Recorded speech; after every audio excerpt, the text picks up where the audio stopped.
Good morning. Today is Tuesday, March 22nd. 10:45 a.m. and this is meeting Senate Natural Resources and Energy. We're taking up Bill H466, an act relating to surface water withdrawals and interbasin transfers. And we're going to start with a walk through the bill by Legislative Counsel with Mr. O'Grady. And also, as we get underway, I just want to apologize to witnesses. When we come in on Tuesdays, we never know exactly how long the floor is going to run. And today I was a little optimistic about when we get here. So thank you for your patience and hanging on until we got down from the floor. With that, Mr. O'Grady. Good morning. This is Mike O'Grady with the Legislative Council. I'm going to do a very high-level walkthrough as requested by the chair because of time limitations. Generally, what this bill does, three major things. First, it requires certain volumes of surface water withdrawal to register with the state and subsequently report. Then it requires the Agency of Natural Resources to adopt a rule regarding the regulation of surface water withdrawals, including a permit. However, the permit threshold would not be set in statute. The permit threshold would be set in rule. And then last, they would require, once those rules are in effect, certain surface water withdrawals to obtain a permit from the Agency of Natural Resources, an ongoing permit. Now, there are a lot of nuances in the bill. In addition, there is a requirement that interbasin transfers, movement of water from one of the larger watershed basins in the state to another of the watershed basins in the state, obtain a permit from the Agency of Natural Resources. So those are the major things the bill does. You'll see on the first page of the as-passed bill, which I hope you all have, a definition of basin, what those large basins are. There's a USGS definition for them. Basically, the basins in the state are the upper Connecticut, the lower Connecticut, Champlain, the upper Hudson, and Memphremagog. Then you'll see, I guess to move forward, there's a definition of rate of withdrawal on page 3. And then on page 4, the key definition is what is a surface water.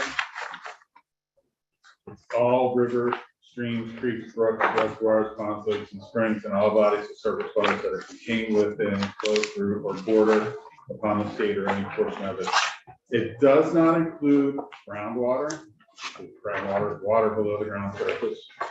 It does not include artificial water bodies that's defined in a section of the Vermont Water Quality Standards, and those would include off-stream reservoirs that are constructed and waste treatment systems for ag waste. So a manure pit is not surface water. It also does not include treatment ponds, lagoons, or wetlands created solely to meet a requirement of a permit for discharge. It also does not include constructed ponds or other impoundments that are used for irrigation or watering of livestock and that are not subject to Vermont Water Quality Standards. You're not subject to the Vermont Water Quality Standards if you don't have a connection to a navigable water or other surface water of the state. So if you're an isolated constructed pond or other impoundment, you're not subject to this rule. Then there's a definition on page 5 of withdrawal. It's the intentional diversion from surface water by pumping, gravity, or other methods for the purpose of being used for irrigation, industrial uses, snowmaking, livestock watering, water supply, aquaculture, or other streams, off-stream uses. It does not include hydroelectric projects regulated by FERC or the PUC, and it does not include direct consumption of surface water by livestock. The livestock that just goes to surface water and drink from it, that is not a withdrawal of the water. Then you come to page 6,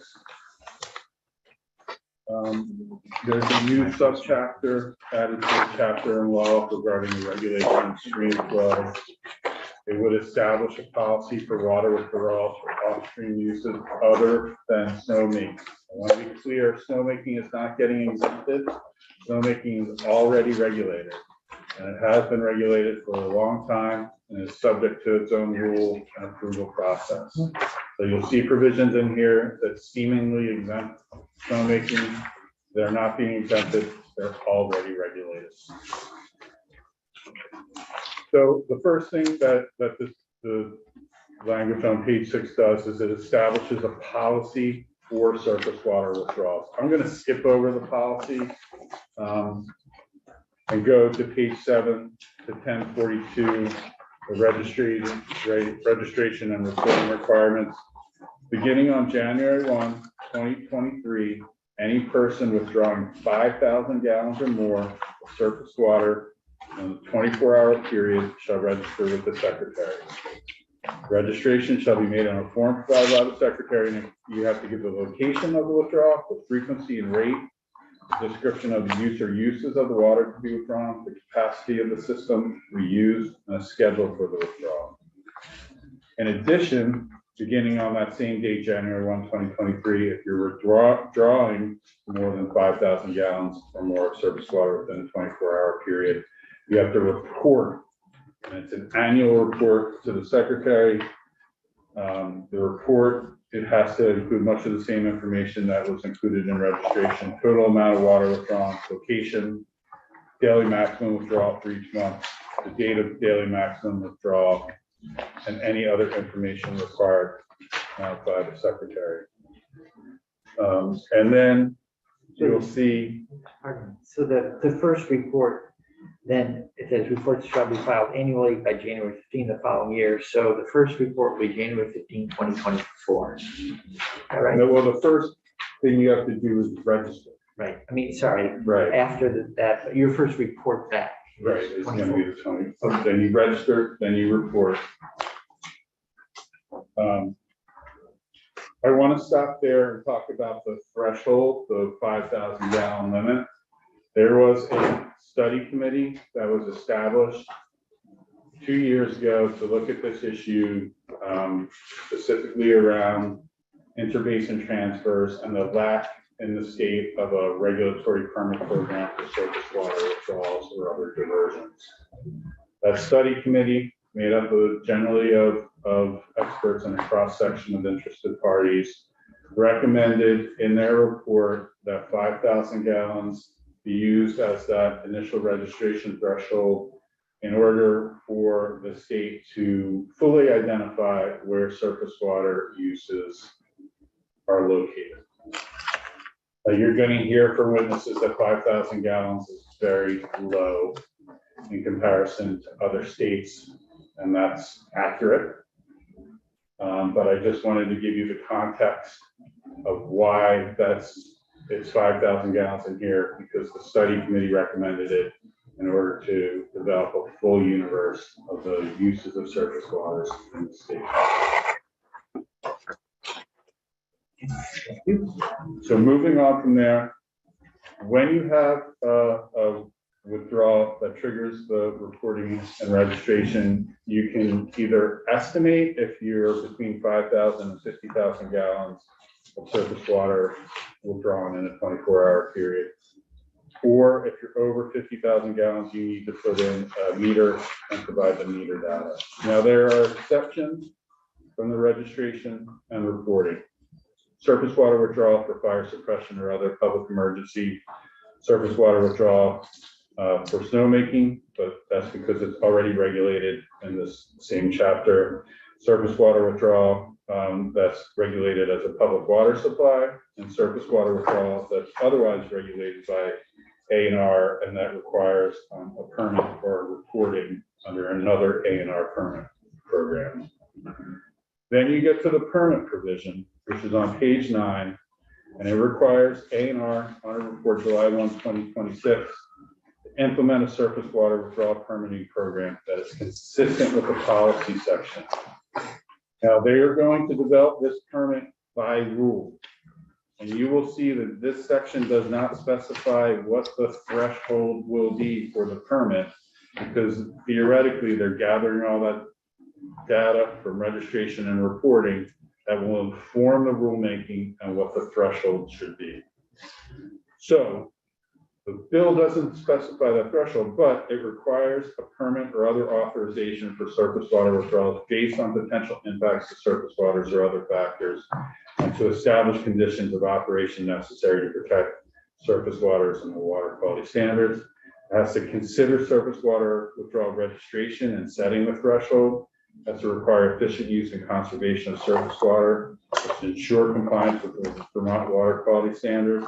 Must establish limitations on withdrawal based on low flow or drought conditions, and must require assessment of any reasonable and feasible alternatives to proposed withdrawals that may have less of an impact on surface water quality. Then you get the application requirement, but you'll see the date is on page 9, on or before July 1, 2026. You provide much of the same information that's in the registration and the reporting, location, description of use, description of withdrawal method, frequency and rate, estimated schedule of withdrawal, capacity of the system, location of proposed return flow, whether the withdrawal is an interbasin transfer, estimate of the volume of water needed for the proposed use or uses, description of alternative needs, and any other information necessary. The permit is a 10-year permit. There are exceptions, but they're limited. It's fire suppression for other public emergency purposes. So if you're going to exceed that threshold, whatever it's going to be set by in the rule, the only exception is going to be fire suppression or other public emergency. So for the existing surface water withdrawals, because these businesses, industries, uses are relying upon it now, the bill gives those businesses until July 1, 2030 to get a permit, provided that they are registered and reporting, and that there's no expansion of the existing surface water withdrawal that occurs on or after January 1, 2023. Then for snowmaking, there's a provision on page 12 that says that it's an existing withdrawal that has already been approved, it's complying with the requirements of the snowmaking rule. It does not require an additional permit from the Agency of Natural Resources for the withdrawal. However, the agency in its discretion can issue a permit for that existing snowmaking withdrawal. New snowmaking withdrawals are going to be regulated under the snowmaking rules, not under this surface water permit. However, that new snowmaking withdrawal is going to get a surface water withdrawal permit under this chapter. So it doesn't need to meet the standards. It's already got its own standards, but it is a surface water withdrawal, and it's going to get a permit for that surface water withdrawal. And is that permit oriented to making the system, as you're saying, comprehensive? Yes, I mean, it's so that all surface water withdrawals after the effective date of this are going to be in the same basic regulatory program. There's enforcement provisions. I won't go through them. You know them fairly well. Page 13, section 1044. This is the interbasin transfer provision. If there's an interbasin transfer, that movement of surface water between one of the large watershed basins, say between Champlain and the Connecticut, then the secretary reviews that proposed transfer for its compliance with the Vermont water quality standards. It's in addition to any other surface water permit standard that will be in place. The secretary may review other water withdrawals that do potentially impact Vermont water quality standards. And then they potentially will have to approve them or not. And then you get to the rulemaking. It's just a broad grant of rulemaking, but basically the standards for what the permit program is going to be is built into 1043.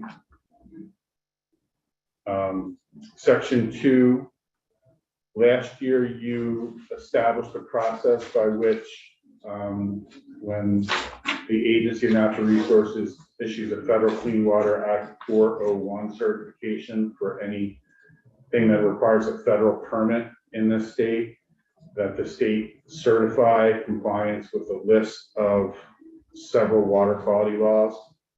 Section 2 adds this surface water withdrawal permit and its requirements as part of the 401 certification. Section 3, that's just adding this permit program to A&R's general enforcement authority. Section 4 is adding this permit program to those permit programs that where it's the default appeal from an active decision of the Agency of Natural Resources. Section 5 is the effective date of July of 2022. So section 4, 10 VSA 8503A1C is the appeal section. Right, that's the default appeals.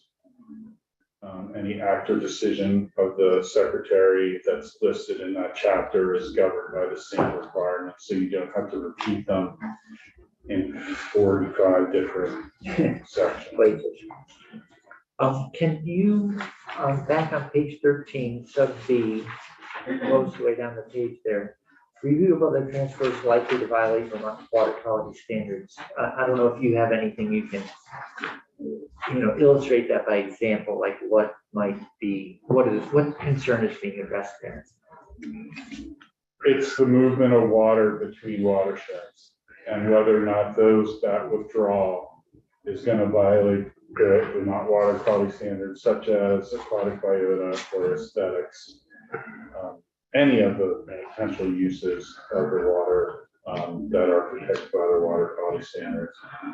So the violation could be you're taking too much water from the sending side or adding too much water to the receiving side, for instance? Right, it's most likely going to be from the withdrawal, so that you've reduced the rate in a certain area for the flow, and that's going to impact likely aquatic biota.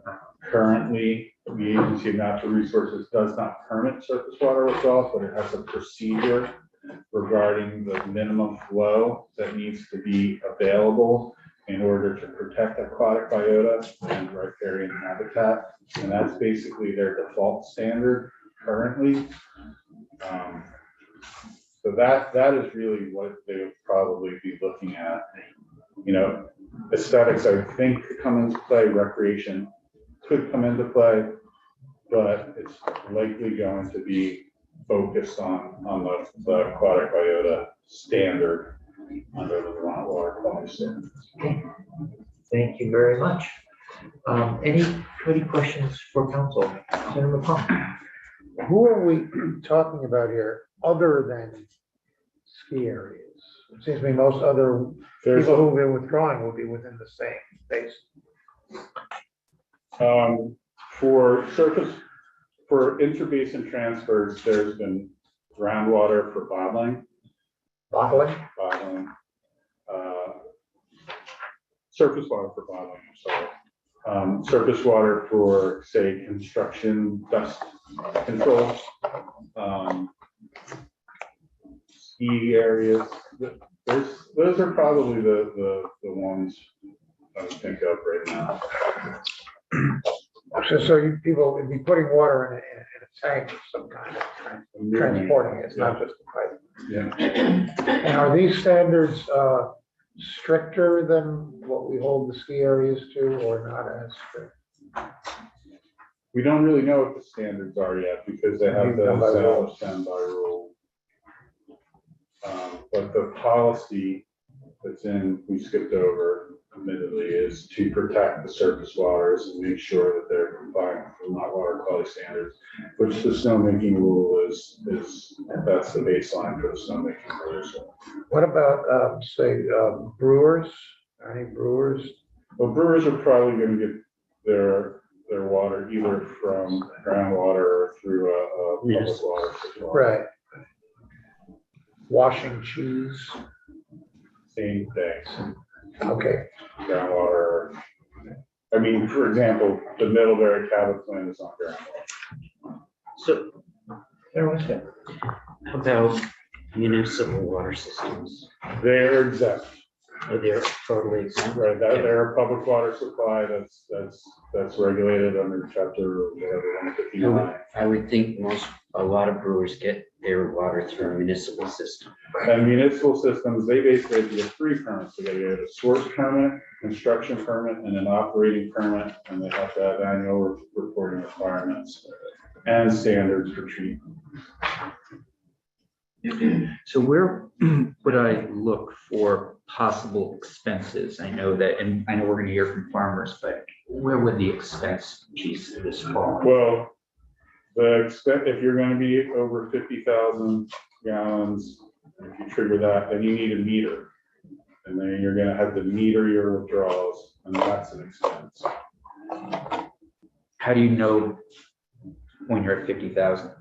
Well, that's part of what I think you're gonna hear is the variable use sometimes is not necessarily predictable.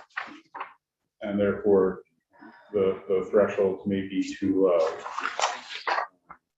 So, Okay, that's helpful. There was that. so explain to me the difference between 50,000 and 5,000.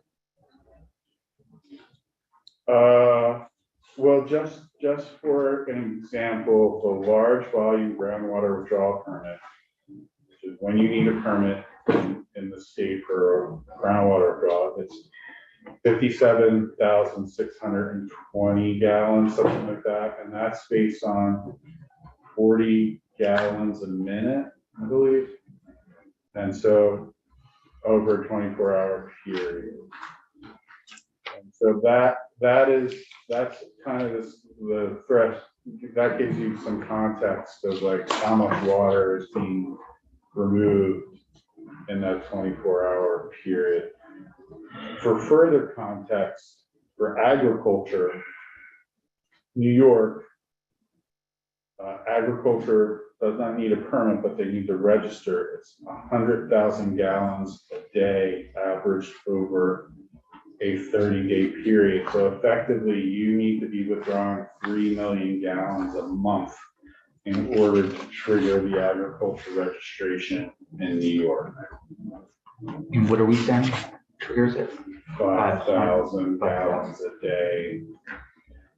Part of the criticism or the comment you're going to get is the bill doesn't necessarily provide how that 5,000, is it averaged over a 30-day period? Is it just one day you withdrew 5,000 gallons in a 365-day period?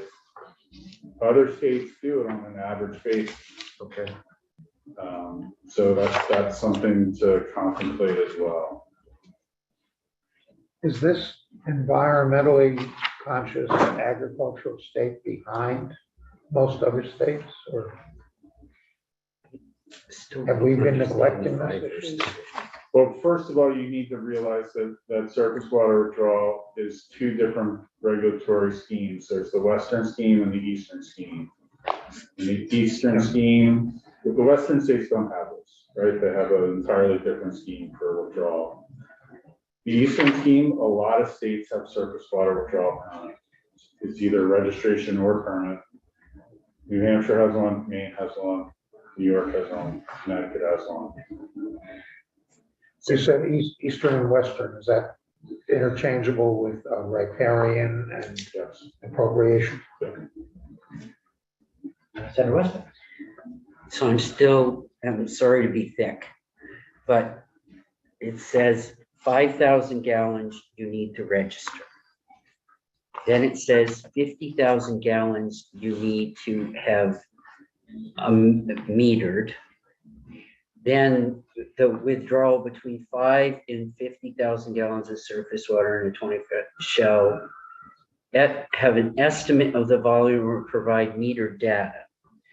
So is it just the difference between the 5,000 and the 50, whether it's metered or not, and whether you do an estimate? I'm just trying to figure out how. That's absolutely correct. Everyone over 5,000 or above registers and reports. Okay. If you're under 50, you have an option in providing an estimate or providing a meter. If you're over 50, you need to provide that. And data is through- that annually, is that, because you might, for example, on a farm, you know, you're watering vegetables, you aren't gonna take out all winter long.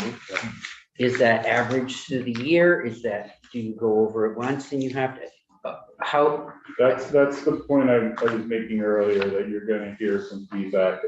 Other states do it by, if in any 30-day period, you average Okay. above that amount,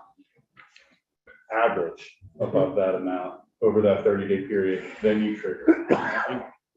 This is going through this, I don't deal with this, so I'm just trying to understand. You are all asking relevant questions that you're probably gonna hear what it's to talk to you about as well. So the thresholds here are, the time frame for analysis is always just 24 hours. That's what it's in this bill, but is it 24 hours once, 24 average? You know, that 5,000 gallons you're gonna hear is that's pretty low for just a 24-hour, one 24-hour withdrawal. I think Maine's 20,000, New Hampshire 20,000. You know, you can get context from other states about what that threshold is. And are those, say, Average. meaning, are they average for the year, or are they? It's usually averaged over a 30-day period. So I think my sense is that part of what's worrying people is that they're assuming that the thresholds that are going to trigger reporting will then be rolled into the rules for. I think it's both. I think there's concern about the difficulty of just of doing an estimate, or the cost of putting in meters. I mean, if you're an irrigation system, you probably don't just have one line, right? And so will they have to put a meter on multiple lines? There's the practical concerns of registering and reporting. And then I think there's the long-term concern of permitting and what that will mean. And because it's going to be established by rule, there is some ambiguity. There's some unanswered questions because it's going to be set by rule. Great. Well, that is very helpful, and I sense that we'll be asking you to come back and help us again on some details. Okay. Right. Can I go to another committee? Yes, please. Thanks. Yes.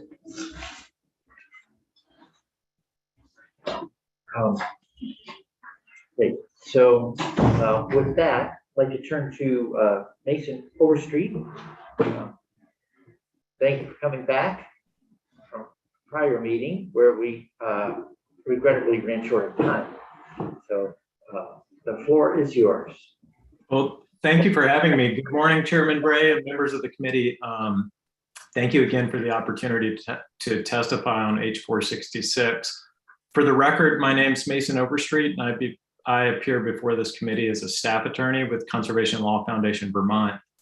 For quick background and context, I've been actively involved with this issue since the original Killington-Pico Snowmaking Interconnect proposal that has been discussed in previous testimony. Early on, I participated in meetings, presentations, and negotiations with the Agency of Natural Resources, Killington, and concerned conservation organizations about that interconnect snowmaking proposal. Afterwards, as a staff attorney and professor at Vermont Law School's Environmental Advocacy Clinic, I served as lead on a research project on behalf of the concerned conservation organizations, whereby we investigated and produced a report, which I'll attach to my testimony, regarding Vermont's existing regimes relating to surface water withdrawals. We examined what other states have done. We worked closely with leading national and international experts and scholars on the issue, and we considered proactive resilient solutions in the face of climate change. And finally, I was also actively involved with H833, which is now Act 173, where I testified about the legislation, including before this committee, I presented to the Act 173 study group, as well as I attended every study group meeting, which if my memory was correct, I think is close to a dozen. I think it was 10. And I closely followed the study group's findings and conclusions. Since the introduction of H466, Legislative Council, I think, captured it well earlier, but surprisingly and disappointingly, in my opinion, I've noticed that there's a significant amount of misinformation and really blatant falsehoods and misunderstandings about the legislation, including its purpose, its intent, and how it will impact existing and future surface water users in Vermont. I say disappointing here because this legislation really should be non-controversial. It was designed to be in everyone's best interest, businesses and the environment alike, and I'll discuss that shortly. And for these reasons, I've kind of focused my testimony in an effort to clarify some of the misunderstandings and confusion. I'm welcome to field questions as well. The first thing I'll say is that Conservation Law Foundation supports H466 as a means for the state of Vermont to proactively improve the state's existing or basically non-existent regime regarding surface water withdrawals and interbasin transfers in an effort to both ensure equitable distribution of surface water for existing and future users, while simultaneously providing resilient, long-lasting protections for the state's aquatic ecosystems and surface water resources at large. I'll transition quickly. I'd like to touch on the Killington-Pico Snowmaking interconnect proposal, which came up in previous testimony. There appeared to be some confusion, and understandably, because they're two different issues, even though an interbasin transfer is a surface water withdrawal. But that project specifically shined a very bright light on the regulatory holes that exist in Vermont's current system. But importantly, you know, Senator McCormick noted this during earlier testimony. This is not a new issue. State agencies, advocates, businesses, and recreationists have all known about this for quite some time. And specifically, we've known about the regulatory hole. And I think here too, it's important that, that we're on the same page when we discuss the regulatory hole. And in particular, I'm referencing that under Vermont's current system, aside from a few exceptions such as snowmaking and public water supplies, the state has very minimal data and knowledge about the extent of those withdrawing surface water, annual withdrawal usage quantities, and the associated environmental impacts. And I'll get into this in a second, but there of course is now for the thresholds for the reporting and registration program under the legislation. But moreover, as far as a regulatory hole, under Vermont's existing common law regime, which was brought up just a few minutes ago, you know, it does resemble a little bit of the Wild Wild West, not the Western prior appropriation system, but it resembles the Wild Wild West in the sense that as of right now, riparian landowners and those withdrawing water can basically withdraw as much water as desired so long as it's, quote, reasonable under Vermont's reasonable use doctrine.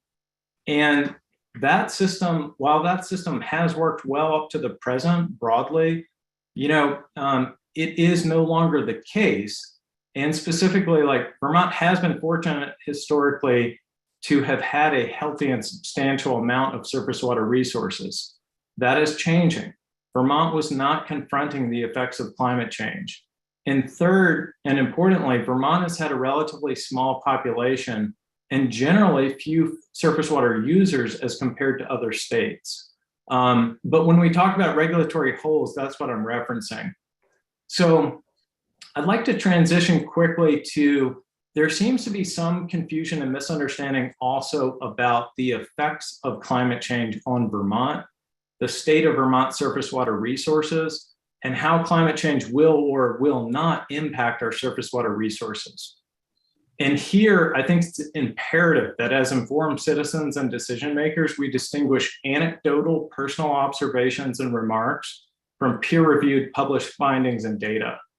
And based on what I've heard from previous testimony and rhetoric circulating about this legislation, a lot of the misinformation can basically be boiled down into the point that Vermont is similar to a temperate rainforest with plentiful water. That we're one of the highest on the annual precipitation, highest on the list for annual precipitation when compared to other states, and that we're expected to receive more precipitation from the effects of climate change.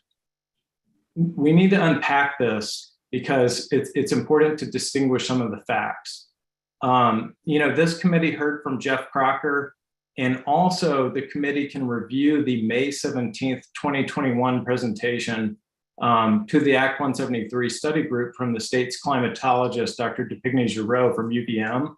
But we know that climate change is altering Vermont's historic weather patterns. Precipitation events and drought are becoming more erratic, and they're becoming localized. And the important point here is that will make and is making access to surface water both uncertain and unpredictable. And again, while science shows it is true that Vermont will not resemble, fortunately, some of our fellow Western states regarding water availability, we do know that Vermont will experience more intense and variable events with an increase in the occurrence of drought and flood periods. And this translates to increases in prolonged drought, which is likely to impact how Vermonters use and rely on surface water resources for offstream uses. Here, it's also important that we take into consideration and we factor in both population increase and increase in offstream uses, which are likely to result in user conflicts during low water availability. This is one of the core reasons why it's essential that we enact H.466 in order to, one, better understand the impacts on these water bodies and potential impacts to businesses and individuals that rely on them. But two, we need to thoughtfully develop and plan an equitable, resilient system to avoid future conflicts between users resulting from climate-induced drought and increased developmental pressures, while simultaneously ensuring that we protect our aquatic ecosystems. H.466 benefits all Vermonters, businesses, farmers, and the environment. Let me quickly transition to the 5,000 gallon within a 24-hour period threshold that does seem to be a source of contention, okay?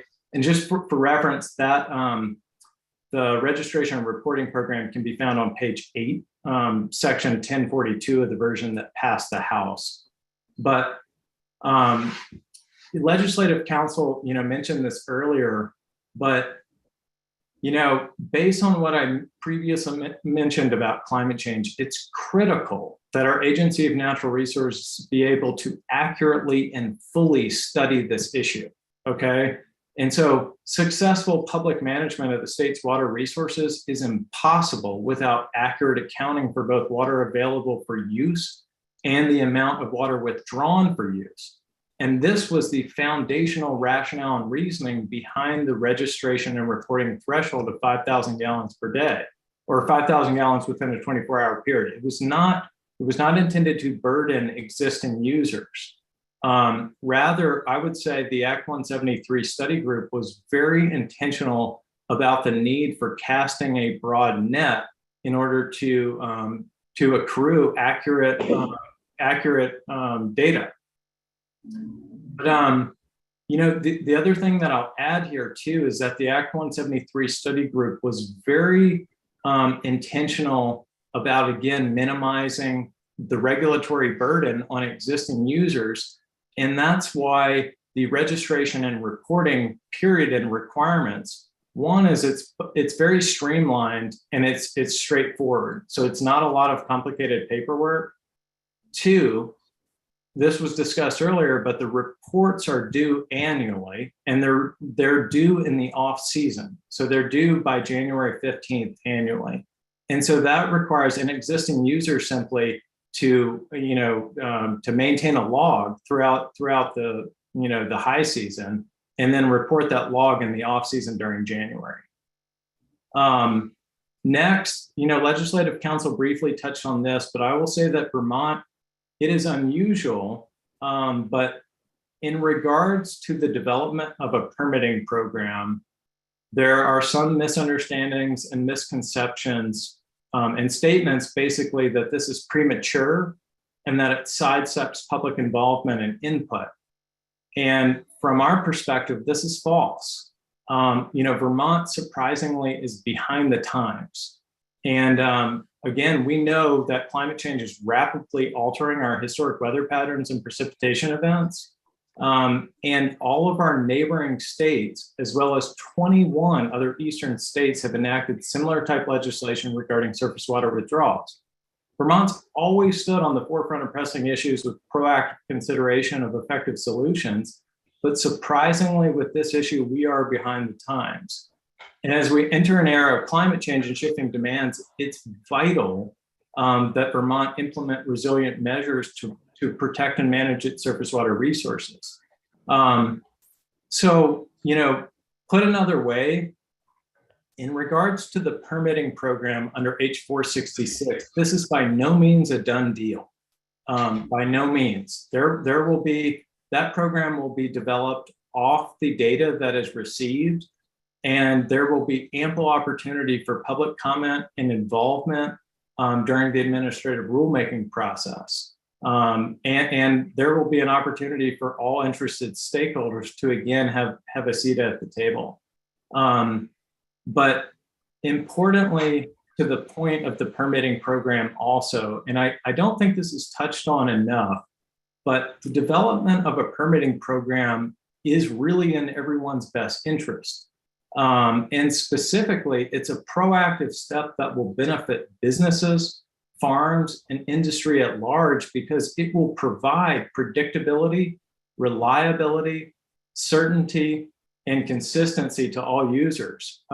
Businesses and farms who are not evaluating the risks to their activities from climate change are doing themselves a disservice by not understanding future risks to their operations and activities. And H466 is a climate resilient step towards minimizing future risks and ensuring certainty and predictability for all. I think I'll stop there and answer any questions if there are any. Are there any questions from the committee for Mr. Overstreet? I do have one. So you were, sorry. Could you send the document that you were referring to from your work? Yes, I absolutely. Yes, Chairman Bray, I absolutely will, and I will also attach it to my testimony. Okay, thank you. Senator Campion. Thank you, Mr. Chair. Thank you, Mr. Overstreet. I'm wondering if you're the person that might have a document that would show us where other states in the country are on this issue. Senator Campion, I have an internal document with every eastern state broken down and what that system entails. What I can do is I can compile a summary of that, and I can also work with legislative counsel to circulate something that's easy to digest. Ours is a little complicated because it's a pretty large Excel spreadsheet. Sure. Yeah. If you, I'm not trying to make extra work, but that would certainly be helpful. I think it'd be helpful as we talk to our colleagues as well. Oftentimes there are those that love having us up front and those who like us taking our time, but this sounds like we're a little bit even more behind where we would want to be. And I think that kind of information would be helpful. Absolutely. I can circulate that and we'll be in touch. Thank you. Okay. Well, thank you very much, Mr. Overstreet, and thank you for coming back. Thank you. Seeing no more committee questions, I'd like to turn next to Thomas Weiss. Good morning, Mr. Weiss, if you'd join us at the table. Good morning, committee.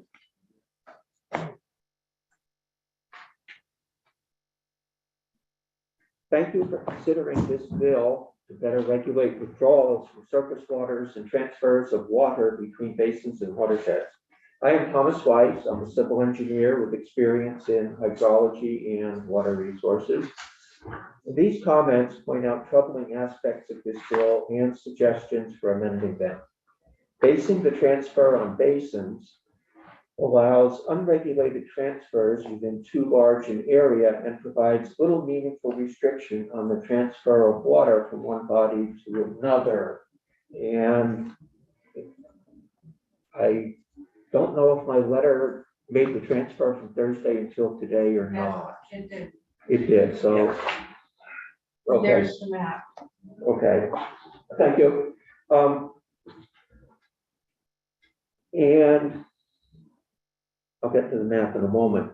And provide meaningful restriction on the transfer of water. I acknowledge that the United States Geological Survey uses basin as the term for the 6-digit hydrologic units, which is what the bill that you have, as you have it before you now, is based on.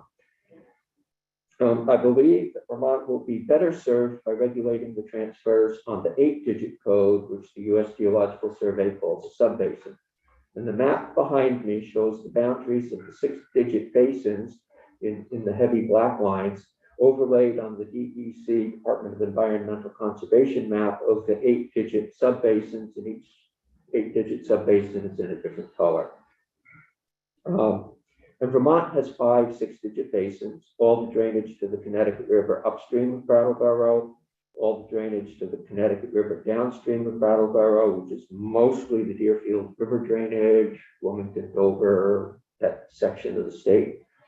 All the drainage to the Hudson River, southwest corner of the state, my apologies. No problem. Drainage to Lake Champlain and the Richelieu River, and drainage to Lake Emperor Magog and the Riviera Saint Francois. I believe the criterion should be the 8-digit hydrologic unit codes, or possibly even the 10-digit codes, but there's some.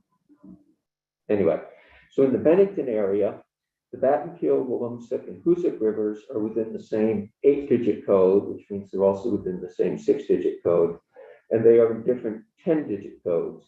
And so it depends on how fine one wishes to go. Should one allow transfers between those 3 rivers without an opportunity for considering an interbasin transfer? And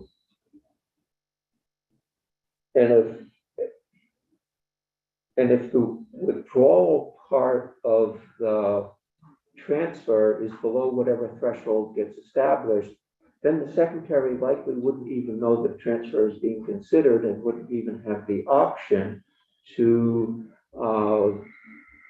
consider the impacts of the transfer. And getting back to the bill itself, the bill requires consideration of transfers on the 6-digit basins, the ones outlined by the heavy black lines, and it's optional for anything smaller than that. So if one's transferring between 2 different colored areas, that's optional on the secretary's part. So my concern is that I think that transfers between the colored areas ought also to be regulated automatically. And the bill's policy on certain, Joyce, yes, so as drafted, the following the data collection phase and in the rulemaking phase, does the bill allow for that rulemaking to choose a finer level of granularity, like the 8-digit code or even the 10-digit code you mentioned? well, all the rulemaking section of the bill right now says is the secretary shall do rulemaking.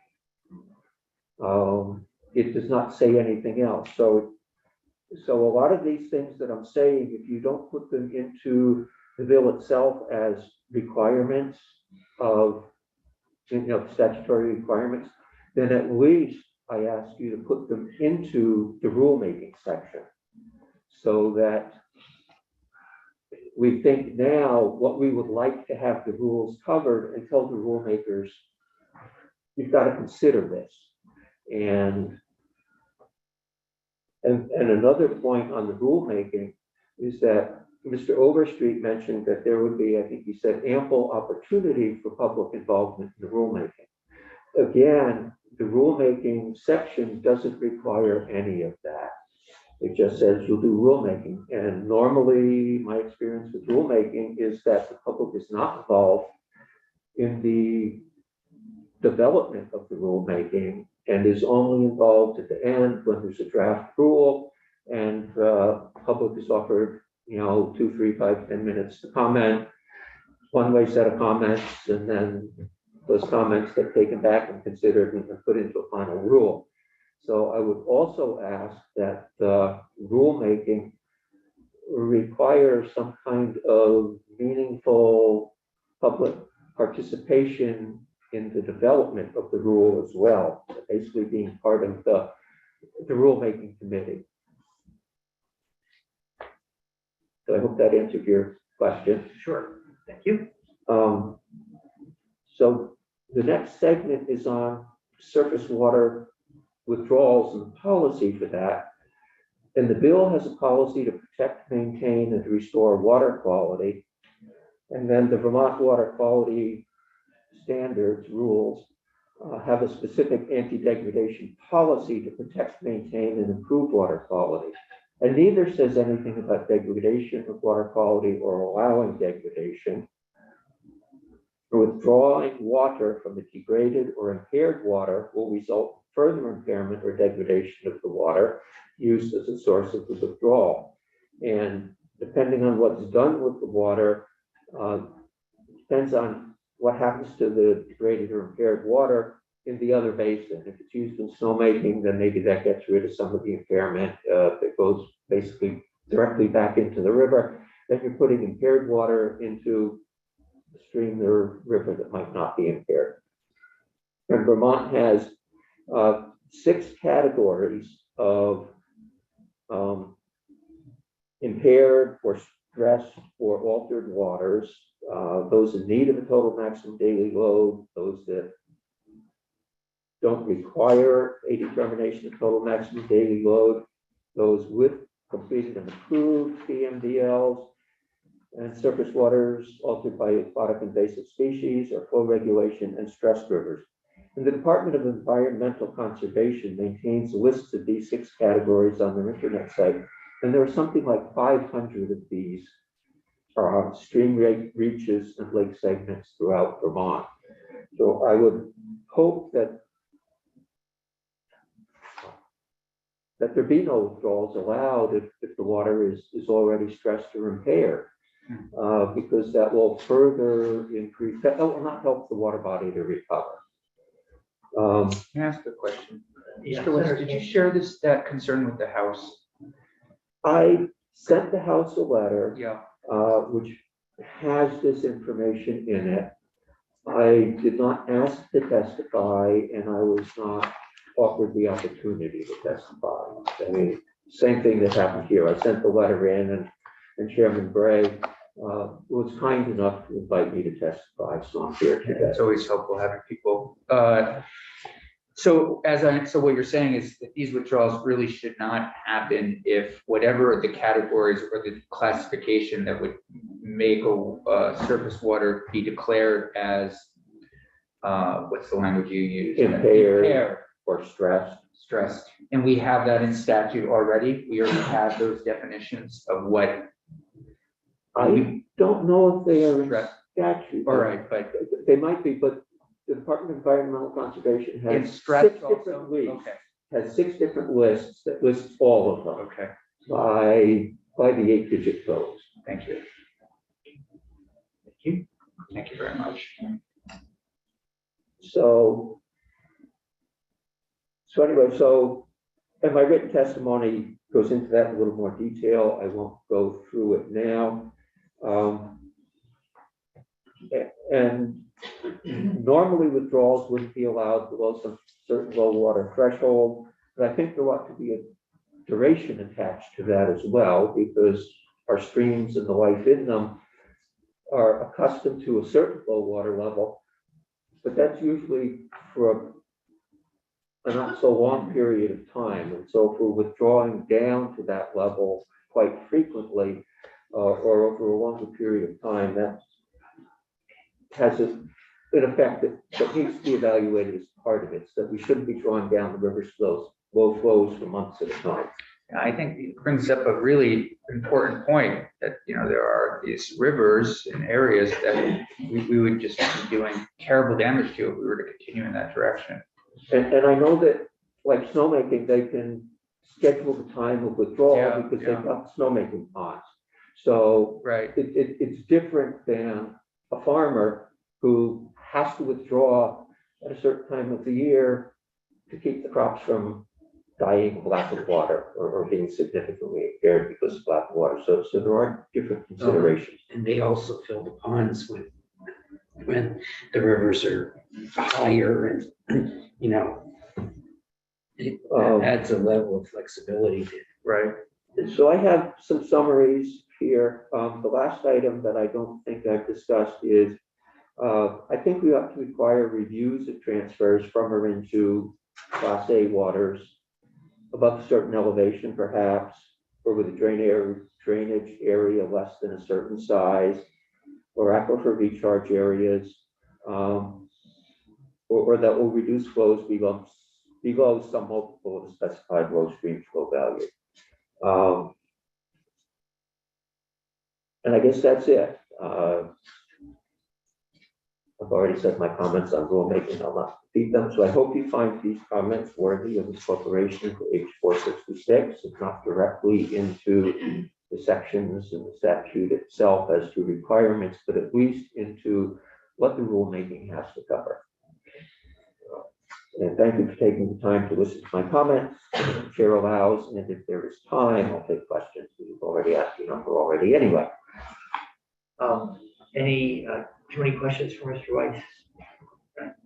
So thank you for your detailed testimony as usual, and it's helpful to us. I think because we're pressed for time, we'll keep going, but I think these things merit further committee discussion, and we'll come back to them. Thank you.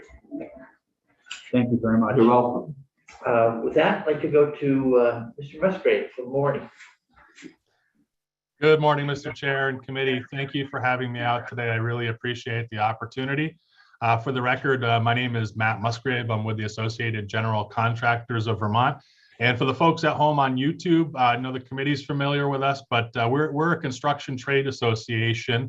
We represent the contractors who work on your roads and bridges, as well as your commercial and residential buildings. We also do a very significant amount of heavy civil contracting work, which includes clean water projects, wastewater projects, and all the different types of infrastructure work you could possibly think of. We provide specific industry training, including Occupational Safety and Health Administration, OSHA, as well as the mining certifications. And we're home to a nationally recognized training instructor. Our members employ approximately, depending on what year you're in, 15 to 20,000 people. And we offer way above livable wage jobs with good pathways for Vermont citizens. So before I get started on my testimony, I just wanted to remember a time that I shared with this committee. I've been advocating for trade associations for around 7 years. And my first opportunity to testify before this committee was on the Clean Water Act, the 3-acre rule, and a change to permitting for new properties. And at that time, we weren't living under a world of COVID. I want to throw that out there because COVID has separated us in a way where we're now operating through the lens of this webcam and the monitor that I'm watching. But back then, it was very interesting, the process that we went through with these stakeholder groups to come up with really good legislation. And I remember back then, the representative from CLF was Rebecca Weber, and Lake Champlain Committee was Jared Carpenter, working with John Groban from VNRC. And we'd get together, and as we did earlier a couple of weeks ago, to sit down in the lunchroom and talk about what these policies are, help educate me as to what some of the purposes are, so that when we come before you later on, we're not fighting with each other, that there isn't an element of distrust. And I think that's what a prior witness brought up, a bit of disappointment about misinformation. And I think that's something that we've lost being out here. So I just wanted to bring that up. I appreciate us being in person, and I think it could help us get to a good place with our bill making. So I'll be quick. I have a pretty easy request for you today. So I mentioned 15 to 20,000 people in our workforce. Many of them are fishermen. Fishermen and fisherwomen. I should let you know that they really value our waterways. We're doing work on the 3-acre rule, stormwater treatment for our roads, river resiliency after Hurricane Irene. And like I said, lots of other heavy civil projects. We have a lot of stuff coming out through ARPA and the Infrastructure and Jobs Act that are time-sensitive projects that we'll have coming out in the very near future. While we support the idea of a clean, healthy waterways in Vermont, we just have a bit of a concern with part of H466, and we help to create an easy to comply with reporting system. And for the contracting element, I'll explain why we want to avoid another layer of permitting. So I just want to tell you the ways that we're using the water here. Contractors are currently using water in 3 different ways for your roads and bridges. Number 1, to comply with the Federal Clean Air Act, they must do dust mitigation, and that's where you'll see those tanker trucks driving around and they're spraying water on loose soil to keep it from entering the air. That also includes silica, which is a hazardous substance if it's inhaled. Soil compaction for subsurfaces. So they need to use water to compact the soils, to create the subsurface, to lay the asphalt down so that that's a safe and long-term project that won't fall prey to the elements. And then last, they use a little bit of water for coolant on those asphalt rollers that you see out there compressing the pavement once it's been laid down. I polled our members, and the maximum amount of water that I'm hearing on a daily usage is around 20,000, which would bring us into the reporting system. It would keep us under the metered system, and I believe it's reasonable that a truck driver would be able to, I have a 4,000 gallon truck. I can check how many times in a day I'm filling that up. It will be a little more complicated than maybe a static situation in that they're generally going around taking water from different waterways that are related to their project. As you can imagine, a gallon of water is 8 pounds, and if you have 4,000 gallons of water in your truck, you're burning a lot more fuel, which is adding to our emissions, which we really want to try to avoid that. So they try to be logical about where that water comes from. To be clear, they're not pulling water out of low water, high sediment areas like trout streams and such. The water that they're looking for has got to be clean enough to make it through a coarse filter, and that will make it through their pumps without causing thousands of dollars of damage for every time that they're going to pump. So these folks aren't looking for trickling streams or sediment-rich ponds or anything of the likes. They're looking for healthy rivers and streams and lakes and ponds to extract that water from. So because the 3 uses that I explained to you are absolutely critical to performing these operations that are time sensitive, that involve millions of dollars, that if we don't spend them, go back to the federal government, we can't accomplish our goals of broadband infrastructure, a reasonable road and bridge infrastructure that will be there to support intermodal transportation. That's very important to our climate goals. We want to avoid there being a dispute between the different agencies. We're aware that this can be done during the rulemaking process, but we're asking you specifically prior to going to rulemaking that this committee amend the bill to include language that projects that are being done, that the state or a municipality is the owner. That means a road or a bridge project that the state or municipality owns would not be subject to the permitting as it comes out. We, again, understand it can be done in the rulemaking process, but we don't have the confidence 100% that that will happen, and we would appreciate that going forward, and that would allow us to support this bill. So that's what I have for you today. Thank you. And thank you. If you could send language, suggested language, so that we know precisely what you're looking for and where in the bill it fits, that will be helpful. Thank you. Thank you. Any questions, Senator Campion? No, I don't think so. Any questions from Okay. Mr. Musgrave? So you to see what he puts in writing. Okay. So with that, I'd like to turn to Mr. Hatch. Good morning, Ryan. Good morning, Senator Bray. So thanks so much. We know that, well, it's my recollection that Agency of Agriculture participated in the work group. And so we're just trying to, I think, to be direct about it, I think the committee was a little surprised that we were hearing from the farm community concerns about the bill. And we know you all participate, or to the best of my knowledge, you were participating in the report that led to 466. So it's not your work, but Can you talk to us a little bit about how the Agency of Agriculture participated, what you see in 466? Does administration currently support it? Are you looking for any changes that along those things? Thank you, Chair Bray. For the record, Ryan Patch, Vermont Agency of Agriculture, Food and Markets. I was Secretary Tebbett's designee to the study committee and participated in the meetings of the working group. I did submit slides for a presentation that I would hope to have the time to be able to share with the committee, because it can better contextualize the information the Agency of Agriculture is utilizing to come to recommendations for the bill. Throughout the process of the committee discussion there, I raised questions that are also being raised by some of the farmer testimony that has been shared at another committee regarding, for example, the metering requirement for more than 50,000 gallons of water use in a day. And so to get to clarifications that the Agency of Agriculture would like to see to support the bill, I have a bit of information I'd like to put before the committee, but suffice it to say, research to better understand surface water withdrawal use from agriculture is definitely something the agency supports. It's really important to inform and understand if there is need for permitting, and to also, to the point Mr. Crocker raised in his testimony that he submitted last week, there are conditions when surface water withdrawals are so small they do not have an impact, and to understand what those are on a sector by sector or location by location basis is important to inform the development of a permit program.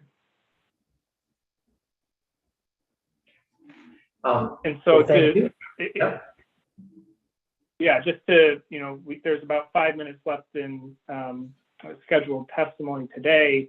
And so if the committee will be taking up this bill again and for the testimony, I'd like to, if possible, come back to share that information when there's a bit more time to digest and discuss some of the specific points that are raised in H466 as passed by the House. Okay. Again, so my apologies that we ended up starting late, so we're going to have to ask people if they're willing and able to return again. Let me ask if there's any, we only have 5 minutes left, but a lot can be shared in 5 minutes. Is there anyone who's here today for whom it would be difficult to return again? And if so, can you just speak up? And if you can speak for 5 minutes and fit in your testimony and not feel rushed, then we'd be happy to do that today. So Mr. Hartshorn and Mr. Rich, and I'm surprised 2 people who need to be out in their fields or greenhouses. So I think the only way I can pick is to go to Mr. Rich because he's listed first on the agenda. My apologies again. Yes. Chairman, I think we really owe these farmers an apology there. Well, I think I've given it 3 times already. Well, okay, Right.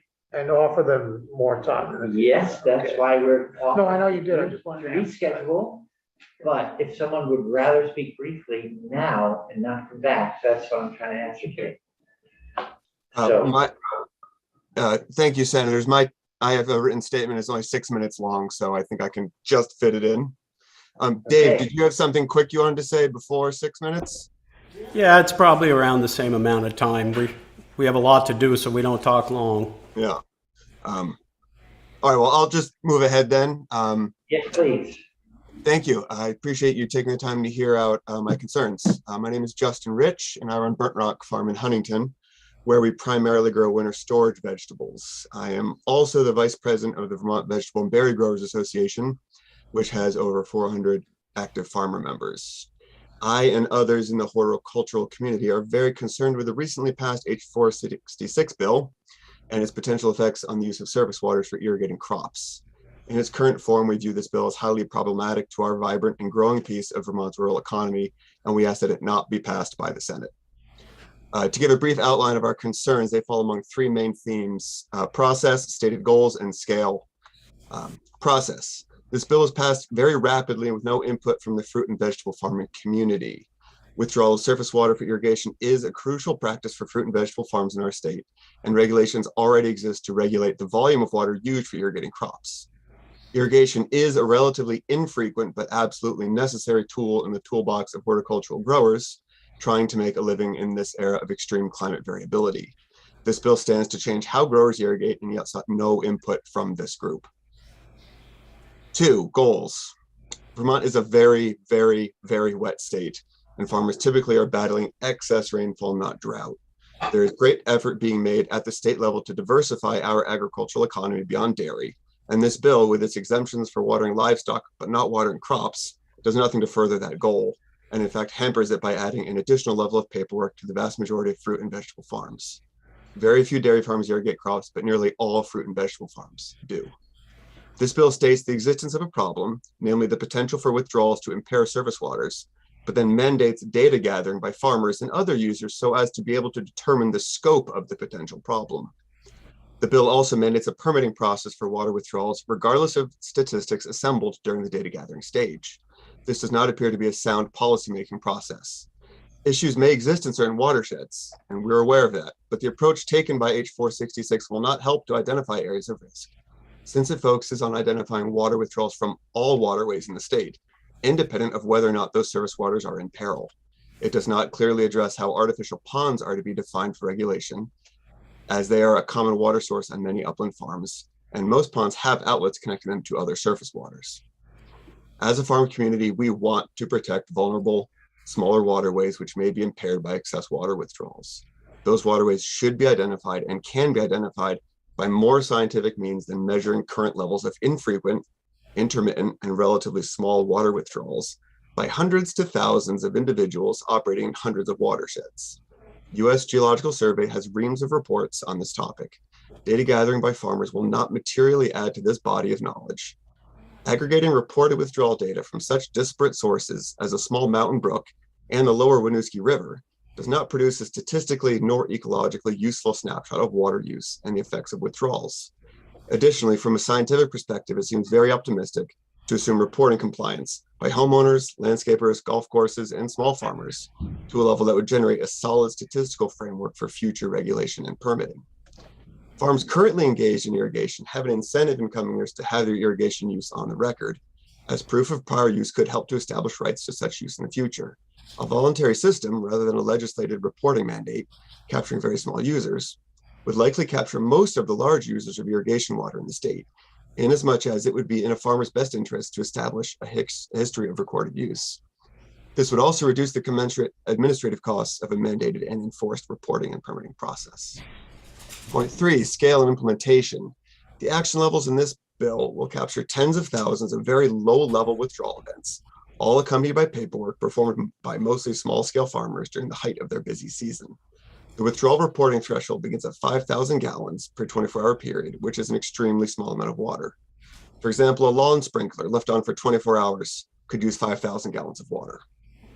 At a farm scale and employing the most water-efficient drip irrigation available, watering 1 acre of crops will trigger a reporting requirement in 1.5 hours.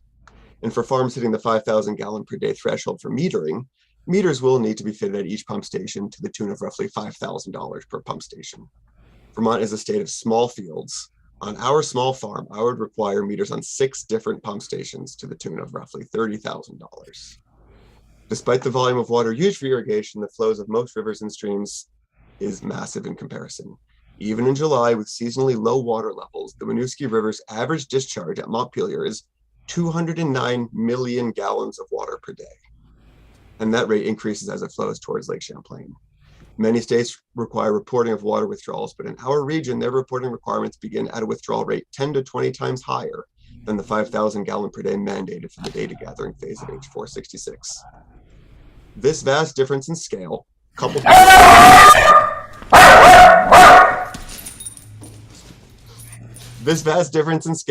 with the open-ended regulatory and permitting outcomes specific to the bill's language, leads us to oppose it as currently written. Thank you very much for your time. Mr. Rich, thank you for that testimony. And can you send us an electronic copy? Because you had some details and it'll be helpful to be able to reread them and think them through. Oh, absolutely.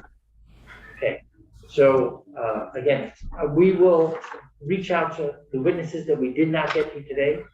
Sorry that we started behind in time by 45 minutes and no way to make up time. So you'll be at the top of the batting order if you choose to return. If it's not convenient for you to return, but you still want to provide testimony, we also are happy to get written testimony. You can email it to me and our committee assistant, and we'll make sure that everyone on the committee gets a copy. So with that, we are a little over, and I appreciate everyone's patience, and we are adjourned. We'll be back tomorrow morning.